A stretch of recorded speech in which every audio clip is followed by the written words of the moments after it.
সময় হারাম রিলেশনশিপ বিষয়টা একটু খোলামেলা বলছি আমি।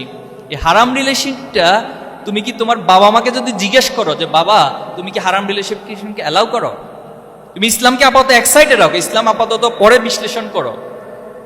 তুমি তোমার বড় ভাইকে যদি জিজ্ঞেস করো যে ভাই আপনি কি হারাম রিলেশনকে সাপোর্ট করেন, বোনকে যদি জিজ্ঞেস করো কেউ বলবে যে করি না, তোমার পরিবার করে না।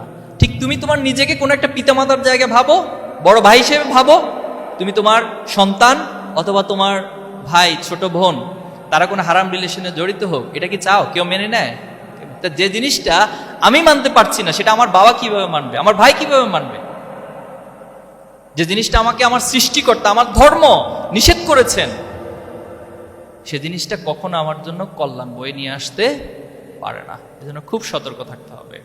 এরপর হচ্ছে আমার খারাপ বন্ধুগুলো, আমি যে বন্ধুদের সাথে মিশবো সে বন্ধুগুলো আমাকে নিজের অজান্তেই এমন একটা জায়গায় নিয়ে যাবে যেখান থেকে ফিরে আসার কামব্যাক করার সুযোগ থাকে না। এজন্য খারাপ বন্ধু থেকে সচেতন থাকতে হবে। করণীয় কি এখন তোমাদের? করণীয় কি? এগুলাকে কিভাবে চ্যালেঞ্জগুলোকে মোকাবেলা করবা? প্রথমত হচ্ছে নিজের আত্মবিশ্বাস এবং নিজের গোল, নিজের লক্ষ্যের দিকে অবিচলভাবে তাকিয়ে থাকতে হবে। আমার গোল কোথায়, আমি কোথায় যেতে চাই। সেকেন্ড হচ্ছে